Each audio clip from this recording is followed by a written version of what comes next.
Show? Gravando. Ótimo. Boa noite, Mário. Boa noite, Jocomar. Estou vendo que vocês estão aí. Estou recebendo o seu boa noite mentalmente, que vai ser basicamente isso aqui que a gente vai ver hoje. Deixa eu dar um share screen aqui. Mas vamos lá. Então, isso daqui vai ser o que a gente vai ver hoje, que é o terceiro degrau da liderança, segundo esse estudo do John Maxwell. E aí, a palavra-chave que ele dá aqui é resultado, porque não adianta nada a gente sair lá do primeiro degrau, do segundo degrau, né, passar a ser uma pessoa que as pessoas gostam, mas se a gente não está produzindo. Então, é muito importante que a gente esteja alinhado com os objetivos da empresa, e o objetivo da empresa sempre vai ser gerar lucro, seja qual empresa for, o objetivo dela é ter lucro, e a gente tem lucro através, obviamente, dá para a gente falar um bocado aí como é que a gente gera lucro, mas basicamente através da produção. Primeiro a gente produz e depois venda. Só que essa produção pode ser até mesmo o processo de venda, dependendo de qual setor a gente está falando. Se a gente está falando da manufatura, a produção vai ser realmente você criar o teu produto ali, deixar alguma coisa pronta para ser vendido. Mas se o nosso setor é o setor de vendas, a nossa produção vai ser a venda. Então, entendido isso, a palavra-chave aqui é resultado e as características, né? Uma das características do terceiro degrau da liderança é você liderar justamente pelo exemplo.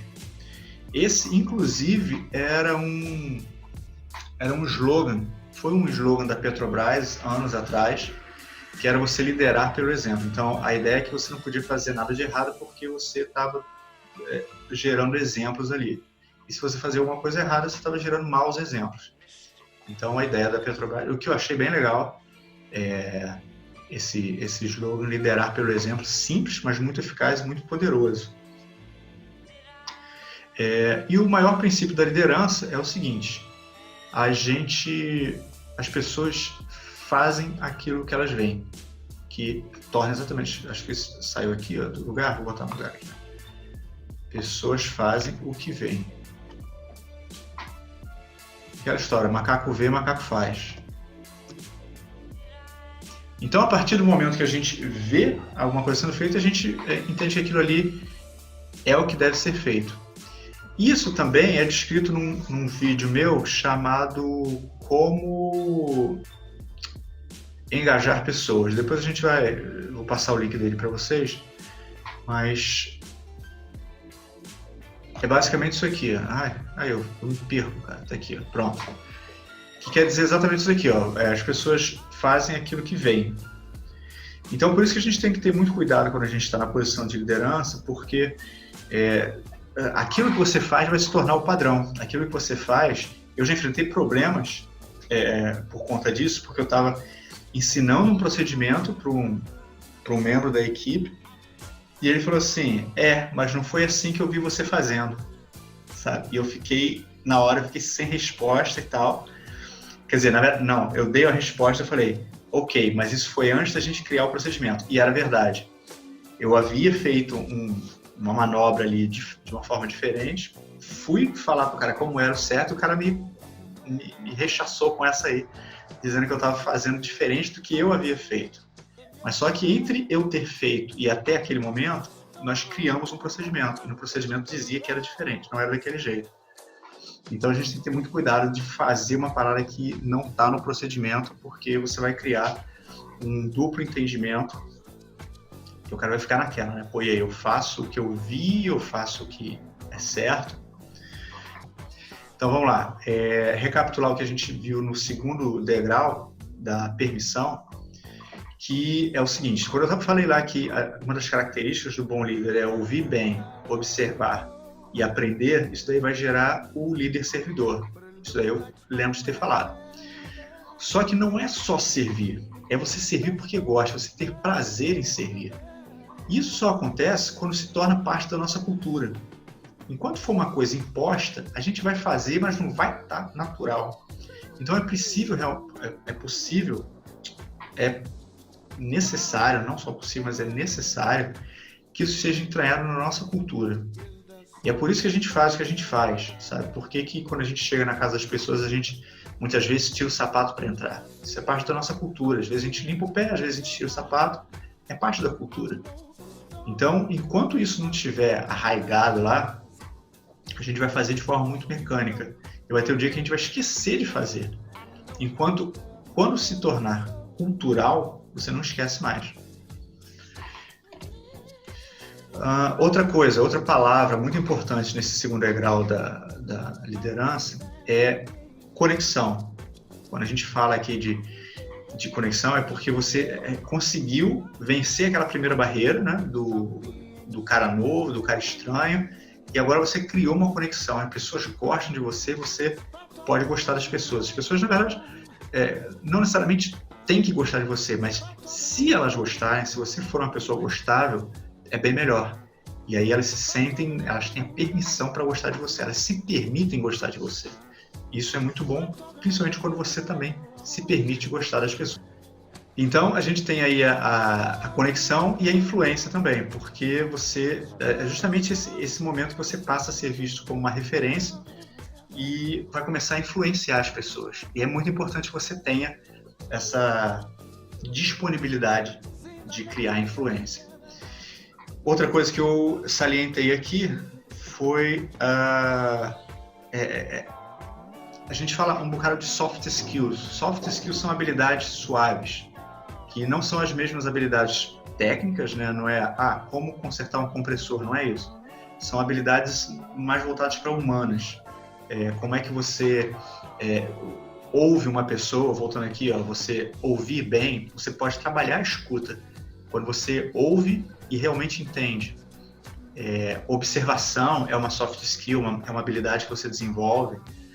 Então, tudo isso são habilidades que você tem que estar preparado para criar. E aí, aqui tem uma habilidade muito importante, a habilidade de se dar bem com as pessoas. Você precisa ter essa habilidade, você precisa ser uma coisa, não vou dizer um dom, mas alguma coisa que você sabe fazer, sabe? Você vai para um lugar onde você não conhece ninguém, mas você vai de boa, porque você já tem essa habilidade. Eu já sei me dar bem com pessoas. E não chegar lá, chegando lá eu vou ver se eu vou me dar bem, vou ver se eu vou me dar bem, vou ver se as pessoas vão gostar de mim. Não. Você já tem um leque de ferramentas comportamentais, sabe? E a gente vai falar um bocado sobre isso. Se você não tem, se você não se acha uma pessoa que está nesse nível de chegar em qualquer lugar e ser benquisto, não precisa ser o cara que vai ficar dançando em cima da mesa, mas você ser uma pessoa que as pessoas vão gostar de ter por perto. A gente vai falar sobre isso durante o curso, a gente vai falar sobre persuasão, sobre um pouco de mentalismo até. Mas essa habilidade é muito importante nesse segundo passo, você criar a habilidade de se dar bem com as pessoas. Por que isso é importante? Porque nesse degrau aqui você é relacionamento e é muito ruim você estar num momento de relacionamento, você, numa posição de relacionamento e as pessoas não gostarem de você. É igual quando a gente, sabe, isso daí é uma parada que eu acho muito engraçada que o John Maxwell fala de você ter vontade de falar para as pessoas, quando você vê pessoas que as pessoas não gostam, aquela pessoa que quando vira as costas todo mundo fala mal, de você chegar para essa pessoa e falar assim, cara, olha só, deixa eu te falar uma coisa, meu nome é André, meu nome é Mário, sei lá, Jocomar, eu sou seu amigo, tá? E eu tô aqui para te dizer que as pessoas não gostam de você. Sabe? Mandar real pro cara falar assim, cara, as pessoas não gostam de você. Você não é, ninguém aqui te quer, porque você sabe lá qual foi o motivo.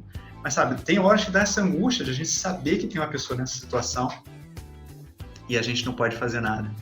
Só que a gente tem que se perguntar nesse momento, será que eu tivesse nessa posição, eu ia querer que alguém me falasse isso? Eu acho que sim. Eu acho que eu ia querer que alguém me falasse que eu não sou uma pessoa benquista ali naquele momento. Ela, obviamente, vai ter que ter todo um tato para que isso aconteça, né, de uma forma educada e saudável.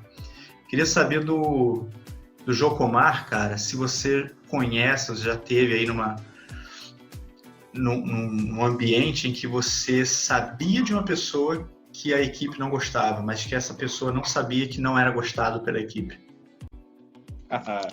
Já tive de todos os exemplos aí, eu tenho para você. de todos os exemplos, desse inclusive, tem sim. Isso não é comum, né? Eu já peguei exemplos e eu tive que lidar com isso, né? Eu fui a pessoa que... E uma delas, em especial, eu consegui dobrar a situação. Ou seja, a equipe fechou e todo mundo se gostou, vamos dizer assim, no final, né? Então, é uma experiência que dá para tirar bastante proveito. É um desafio grande, ter uma experiência assim, né? Gostei. Você que foi o apaziguador, você que chegou para resolver? Uma delas eu consegui resolver. Uma delas eu tive a experiência boa aí, de conseguir resolver a situação. E como eu falei, né? No final ficou todo mundo amigo, a equipe bem legal e foi muito bom. Muito bom. É bom ter essa experiência. Gostei. Obrigado. O Mário, você já passou por algumas equipes também, cara. Você já teve experiência do tipo? De ter uma pessoa que, principalmente na posição de liderança, que não era gostável? Sim. Teve um caso que tinha um chefe, hoje o cara é meu chefe ainda,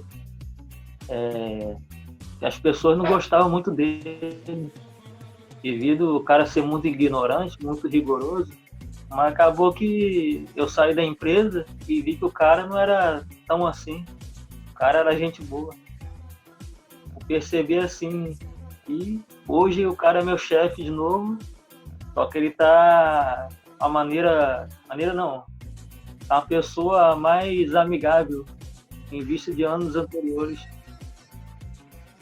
Sim, bem diferente. Tá sendo bom. Bom, isso é importante você ter dito isso, que a pessoa mudou, porque não necessariamente a pessoa vai ser daquela forma para sempre, né, cara? A gente muda, a gente evolui. Se a gente se permite evoluir, isso é muito bom. Muito obrigado, Mário. Vou passar, então, agora de volta lá pro terceiro passo, que é o degrau da produção. E aí, o que eu estava falando, né? Que a gente vê o que a gente faz. Desculpa, a gente faz o que a gente vê. E tem a diferença quando... Isso foi uma coisa que o André falou na última aula, da gente ter uma pessoa nova na equipe e tal, que não conhece tecnicamente ou não conhece muito bem daquilo ali que vai ser tratado pela equipe, e isso gera desconforto, gera desconfiança, falta de respeito, porque muitas vezes você tem, e aí o exemplo que o John Maxwell dá é que algumas pessoas são como agências de turismo. As agências de turismo querem te levar onde elas nunca estiveram. Enquanto o guia de turismo, ele vai te levar onde ele conhece. Então, é muito melhor você ter alguém te guiando, alguém que conhece aquilo ali, conhece aquele trajeto, aquele ambiente, aquela tarefa. É muito melhor você ter um guia do que ter uma agência. A agência tem aquela visão muito superficial, né? Enquanto o guia tem aquela visão muito pontual, que está ali, que realmente conhece aquilo que ela está mostrando. Eu concordo bastante com esse ponto de vista. E aqui eu marquei como a sua história conta, porque nesse momento você tem a oportunidade de usar a sua experiência como agente de influência. Por que alguém te seguiria? Alguém que, tudo bem, eu gosto do Mário, o Mário é gente boa, mas o que ele tem para me oferecer? O que ele sabe disso? Então esse é o momento de você mostrar a experiência que você já teve. Mostrar a experiência não quer dizer que você tem que saber de tudo, mas você mostrar que você não é raso, que você não é um cara zerado. Se você está ali é porque você fez por merecer e você deve ter algum conhecimento daquela seara, daquele setor, daquele processo, enfim. Deixa eu ver minha próxima anotação aqui. Sim, a lei da atração. A lei da atração, uma das regras básicas da lei da atração é o que eu digo o seguinte: nós não atraímos aquilo que nós queremos, nós atraímos aquilo que nós somos. Então, por mais que eu queira atrair bons funcionários, se eu não for um bom funcionário, eu não vou conseguir. Isso tem um significado dentro da liderança, porque a gente quer sempre que a pessoa faça aquilo. Eu quero pessoas produtivas, eu quero pessoas que cheguem cedo, eu quero pessoas que vistam a camisa. Isso é o que eu quero. Mas eu sou assim? Será que eu tenho essas características? Então, quando a gente participa de processos seletivos e a gente especifica lá que tipo de profissional a gente quer, e a gente vai preenchendo e tal, eu preciso de um cara que seja técnico. As instituições técnicas são muito fáceis da gente preencher, né? Porque é muito claro isso, o que a gente precisa que aconteça. Isso na descrição técnica. Só que quando a gente começa a trabalhar a descrição comportamental, começa a ficar um pouco mais difícil, porque a gente acaba querendo ali um funcionário perfeito, inclusive com características que nós mesmos não temos. Então, quando eu falei aqui, né, eu quero um funcionário que seja pontual, quero um funcionário que seja alinhado aqui com as diretrizes da empresa, quero um cara que não fume, quero um cara que fique até 5 minutos depois do horário, ou que faça além do que foi pedido. Eu acho isso tudo muito louvável. Mas só que quando a gente não tem essas características, a gente acaba, se não deixando de atrair, a gente acaba espantando. Porque imagina, obviamente o funcionário não conhece, né, as pessoas que já trabalham na empresa. Então, suponhamos que eu contrate uma pessoa e fale, eu quero que você seja esse cara aqui, esse modelo. Aqui a gente gosta assim, show, o cara vai se esmerar. Só que a partir do momento que ele vê que só ele está fazendo isso, que as pessoas que disseram que aquilo ali é importante não fazem, acontece um negócio que na hipnoterapia a gente chama de cascata de crença. Quando as crenças vão caindo em cascata, como se fosse um dominó de crenças. Se ela deixa de acreditar que é importante chegar cedo, em seguida ela vai deixar de acreditar em qualquer outra coisa que você tenha dito, mesmo sem motivo, porque ela já descobriu que aquilo ali que você falou no começo não é verdade, e que você realmente não se importa com o horário, porque você não chega cedo. E aí você cobra dela e ela vai ignorar aquilo. Vai começar aquele sentimento de faço o que eu falo, mas não faço o que eu faço. Sabe? De você ter que cumprir uma ordem só porque é uma ordem e não porque você está se espelhando no seu superior, no cara que te contratou e que disse que aquela característica era uma característica importante para a empresa. Então é importante que o funcionário veja aquilo que ele quer que a gente quer que aconteça. Então, se eu quero uma equipe produtiva, eu tenho que ser produtivo do meu lado. Tem uma outra coisa aqui que eu falei, pessoas produtivas atraem pessoas produtivas. Então, eu acredito bastante nisso. E a gente tem que realmente ter as características que a gente quer contratar. Obviamente, existe uma máxima também da RH que diz o seguinte, que a gente tem que contratar sempre pessoas melhores que nós. Eu concordo também com isso. E eu acho também que uma equipe é feita de pessoas com habilidades diferentes. Então, é natural que eu queira contratar uma pessoa que seja melhor no Excel que eu. É natural isso, de eu chegar e falar assim, cara, eu não sei fazer isso, por isso que eu estou te contratando. Eu não necessariamente, quando você chega nesse momento, não é que eu só posso contratar alguém que sabe a mesma coisa que eu, não. Eu devo contratar pessoas, ou trazer para minha equipe, pessoas que vão agregar, fazem mais do que eu, conhecem mais de determinado assunto do que eu. É assim que a gente cresce. A equipe é tão forte quanto ela mais fraca. Então, quando a gente vai trazer pessoas para a nossa equipe, obviamente a gente vai procurar pessoas com habilidades melhores que as nossas. Não quer dizer que o comprometimento dela tem que ser, aliás, que o nosso comprometimento tem que ser menor do que o dela. O nosso comprometimento tem que ser igual ou maior. Mas as habilidades podem sim. Eu posso trazer uma pessoa com habilidades muito melhores do que a minha. Passando à frente. Assim, a gente vai falar aqui de uma característica. Eu queria que o André tivesse aqui, porque eu vou falar de uma característica física que eu acho que ele entende bastante. O Jocomar possivelmente vai poder falar um pouco sobre isso, que é o contrário da inércia. O contrário da inércia chama-se momento. Quando a gente estuda física, momento é o contrário da inércia. É a quantidade, eu botei inclusive a descrição aqui para não me atrapalhar. Momento é uma grandeza que representa a magnitude de uma força aplicada a um sistema. Isso aqui, deixa eu botar para baixo. eu botei uma anotação aqui que gerentes evitam problemas e os líderes enfrentam problemas. A gente vai entender melhor essa semântica aqui. Obviamente que ninguém quer ter problema, mas é muito melhor quando a gente sabe que um problema existe, é possível aparecer na nossa frente e a gente se prepara para sobrepujá-lo, do que a gente ficar só sempre pensando em não ter o problema. Eles virão, cara. Eles virão. Os problemas virão o tempo todo. Por que eu estou falando de física agora, cara? Falando de inércia, de momento e tal. É o seguinte. Produtividade é momento e momento resolve problemas. Momento... foi isso que acabou ficando repetitivo aqui, essa frase que eu botei no final. Esse é um exemplo muito legal que eu gostei do Maxwell, que ele compara, ele explica ali o que é momento, é o seguinte. Se você fizer uma parede de tijolos, sabe aqueles tijolos de casa colonial, aqueles tijolinhos, eu não sei como é que chama aquilo, mas é aquele tijolinho maciço, né? Se você fizer uma parede reforçada daqueles tijolos ali, sei lá, de 2 metros de espessura, se você fizer uma parede daquelas na frente do trem, no caminho ali do trilho do trem, e o trem vier na toda, ele vai atravessar essa parede e vai continuar indo, porque ele tem momento.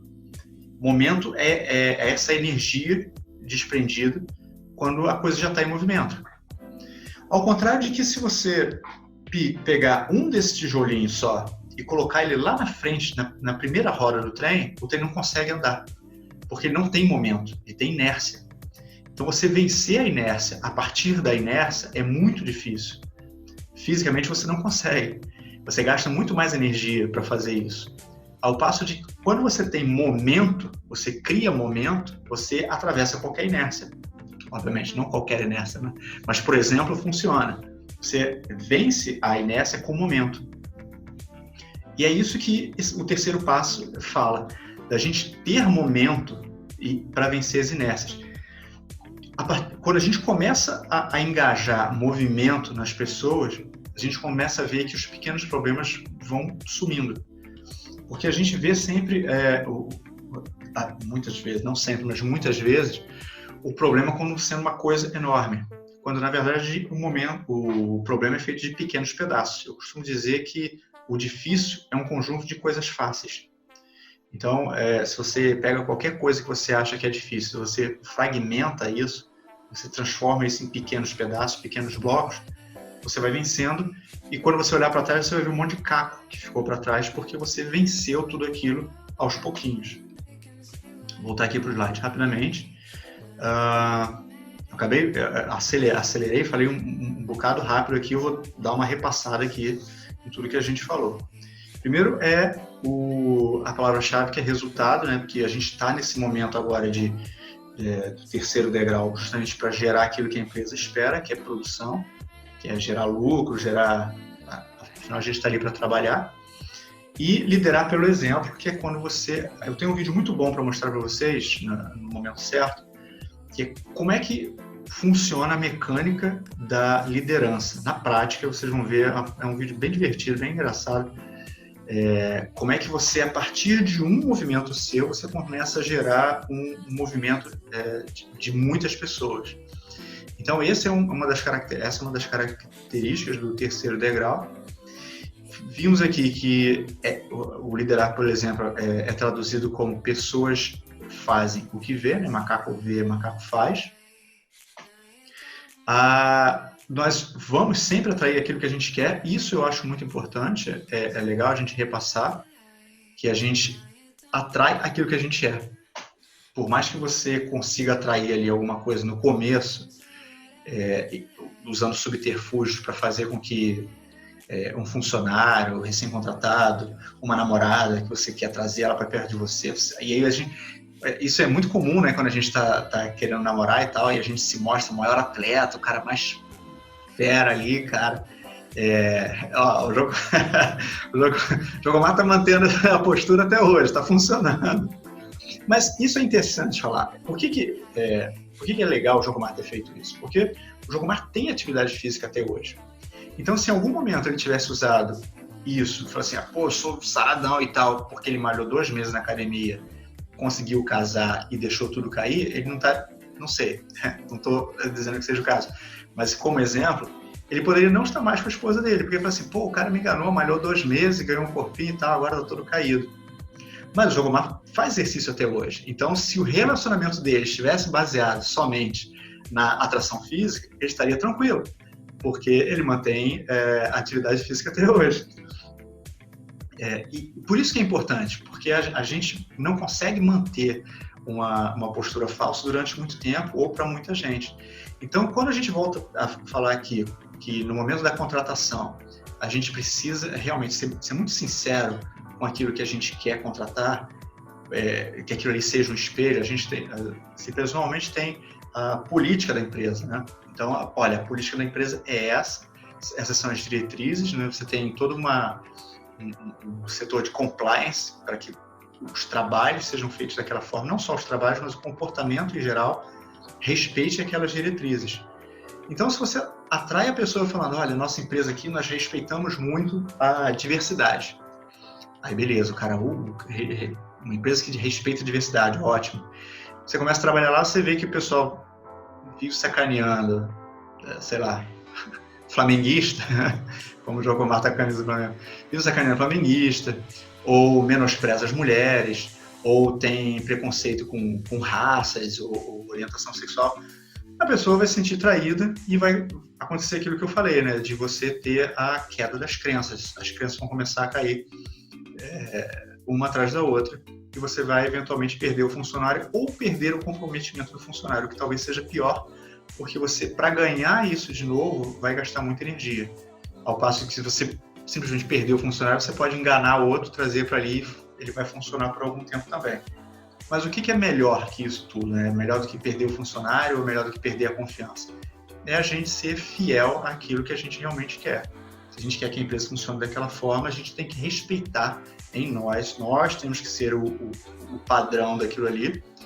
Todo mundo está sujeito a deslizes, todo mundo está sujeito a um comentário infeliz, a chegar atrasado, a ter alguma falta e tal, mas que isso não seja a regra. Isso não pode ser a regra.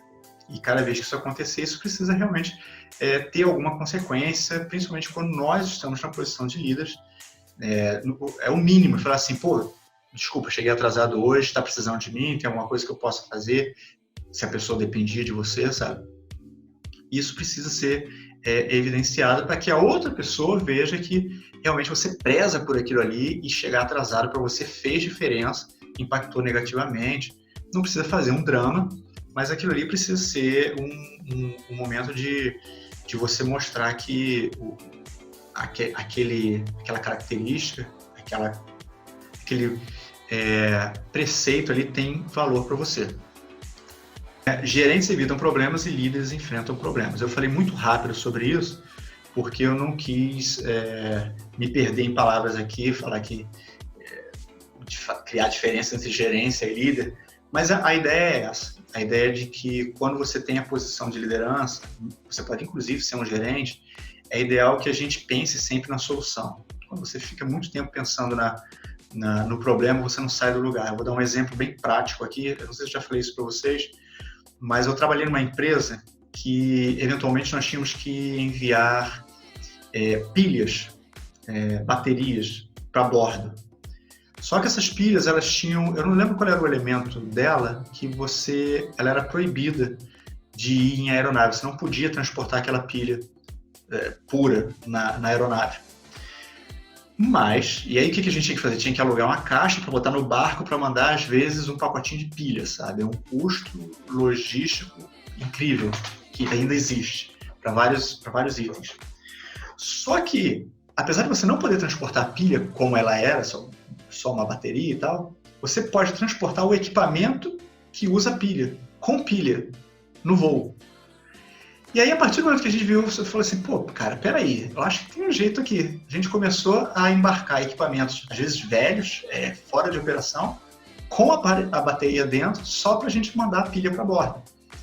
A gente achou uma falha no sistema ali, que você não pode transportar pilha, mas você não pode transportar o equipamento com pilha, que não faz o menor sentido. Para mim, tecnicamente falando, é pior, porque a pilha vai estar fora da embalagem e tal. Mas só que depois de tanta gente apanhar e gastar dinheiro, porque isso era o padrão. O padrão era esse. Bom, o padrão é esse, a gente vai fazer isso e tal. Só que isso gerava muito custo pra gente, além de não fazer sentido, e acabou que a gente viu que nós não estávamos sendo ilegais, por assim dizer. Eu não sei se eu deveria ter orgulho disso, mas o fato é que começou a funcionar dessa forma. Então, quando a gente está muito acostumado a um processo, sabe, principalmente um processo trabalhoso, um processo demorado, e que a dica é a seguinte: quando alguém começa a falar assim, sempre foi assim, sempre fizemos assim, essa é a dica que tem alguma coisa errada. Porque quando você passa muito tempo fazendo alguma coisa que sempre foi assim, porque tem oportunidade de melhoria. E é nesse momento, por que eu estou falando disso? É por causa disso que a gente está falando, da gente ser capaz de sobrepujar os problemas. Os problemas vão existir, mas a partir do momento que você tem alguém que senta e fala assim, ok, hoje nós não vamos resolver esse problema. A gente vai pensar sobre esse problema e a gente vai achar uma solução definitiva para isso, para que a gente não tenha que quebrar a cabeça toda vez ou ter uma perda de tempo, recurso, dinheiro, toda vez que aquilo ali acontecer. Então, quando eu digo aqui que gerentes evitam e líderes enfrentam, é isso, da gente entender o problema, entender a situação, e aí, novamente, volta para uma das coisas que eu anotei aqui, que é a sua história conta. Muitas vezes essa solução vai vir não de pessoas que conhecem o sistema, mas de pessoas que não conhecem e fazem perguntas. Porque quando a gente conhece e se acostuma muito com aquilo, a gente deixa de ver muitos detalhes porque já vem fazendo daquela forma e tal. Quando a gente traz alguém novo para a equipe, e nesse caso podemos ser nós como líderes que acabamos de chegar e muitas vezes a gente tem medo de fazer uma pergunta idiota, vão ver que eu não sei nada ou vão ficar meio me zoando. Mas esse é o momento que a gente pode contribuir bastante com a nossa ignorância. Ignorância não sendo a ignorância de grosseria, mas a ignorância de ignorar fatos. Como o Mário havia dito, né, que o cara era ignorante. Não é esse ignorante, é o ignorante que desconhece fatos. E aí, quando a gente começa a fazer perguntas básicas e reavaliar todo o processo, esse é o melhor momento que a gente tem para achar soluções para problemas que a gente achava que conhecia muito bem. Mas a gente traz alguém novo e vê que realmente tem pontos de vista que não foram abordados. Tá, e aí a gente fecha com a máxima dizendo que produtividade é momento e momento resolve problemas. A gente começou com produtividade, que é a palavra-chave do terceiro passo. Falamos que produtividade é o objetivo de toda a equipe, é o objetivo da empresa, e a gente só consegue produtividade com momento. A pior coisa é a gente ir numa repartição pública e ver que as coisas não acontecem. Quer ver falta de momento é repartição pública. Na minha opinião, é o melhor exemplo. Eu espero que nenhum de vocês tenha... Espero não, é uma coisa boa ter funcionário público em casa. A minha esposa é funcionária pública, mas ela sabe do que eu estou falando e ela reconhece isso, que muitas vezes ela olha um colega de trabalho dela e fala assim, poxa, é por isso que falam mal do sistema público. Existem ótimos funcionários no sistema público, existem repartições que funcionam muito bem, mas em geral não é assim. Em geral a gente tem exemplos muito ruins de produtividade dentro do setor público, porque tem aquela falta de momento, é tudo muito engessado, muito extremamente procedimentado, você não tem liberdade criativa, você não tem liberdade nem produtiva para fazer alguma coisa, porque existe um procedimento. Procedimentos são necessários sim, mas eles precisam ser revistos, e é muito mais fácil a gente rever um procedimento no setor privado do que rever um procedimento no setor público, porque o setor privado, a gente tem uma pirâmide muito menor do que o setor público. O setor público vai chegar numa hora que você vai estar falando com ministérios, sabe? Eu tenho uma secretaria, acima da secretaria tem a diretoria, não sei se é bem assim, mas você vai escalonando isso, aí você tem o MEC lá, por que eu tenho que... por que as minhas aulas são assim? Porque o MEC definiu que é assim, e isso vem descendo aqui para baixo. Você não vai conseguir mudar isso tão facilmente quanto a gente consegue, eventualmente, mudar procedimentos do setor privado. E aí essa seria a minha conclusão, que a gente consegue produtividade quando a gente consegue momento, a gente consegue fazer a bola rolar. Eu havia pedido para vocês trazerem uma lista com nomes, mas a gente pode deixar isso para frente porque, na verdade, a gente só vai usar isso no último degrau. Então, relaxem com isso aí. Eu posso até dizer o que a gente vai fazer. A gente vai ver essas pessoas que nós conhecemos que são ou foram nossos liderados, a gente pode usar como exemplo alguém que já foi da nossa equipe, e estabelecer ali em que degrau nós estamos com cada uma delas. Isso funciona muito bem para quem tem uma equipe no momento. Suponhamos que Mário tivesse uma equipe de 5 pessoas aí agora e ele está tendo problemas de relacionamento porque tem gente que responde bem a ele, tem gente que não responde bem, tem gente que produz, tem gente que não produz. E aí como é que a gente identifica por que isso está acontecendo? É aquela história de tratar todo mundo igual. Tratar todo mundo igual quer dizer que você tem que tratar elas diferentes. Porque, embora todo mundo precise de calçados, você não pode dar o mesmo número de calçados para todo mundo.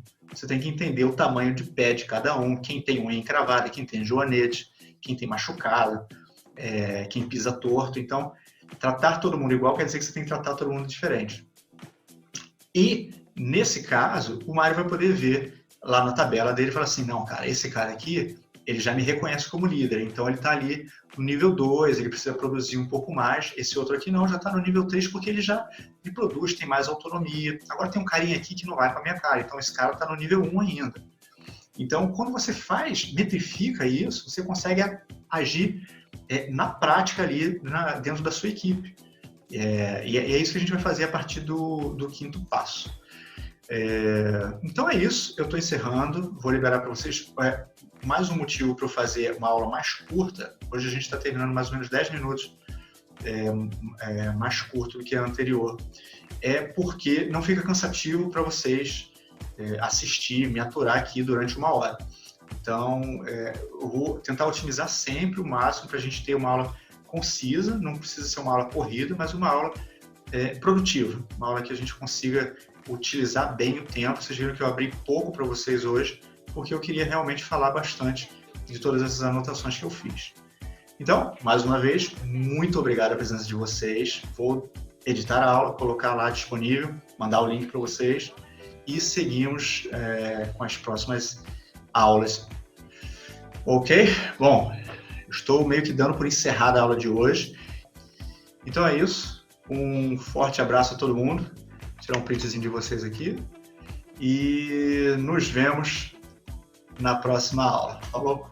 Forte abraço, gente. Tchau, tchau. Obrigado pela presença.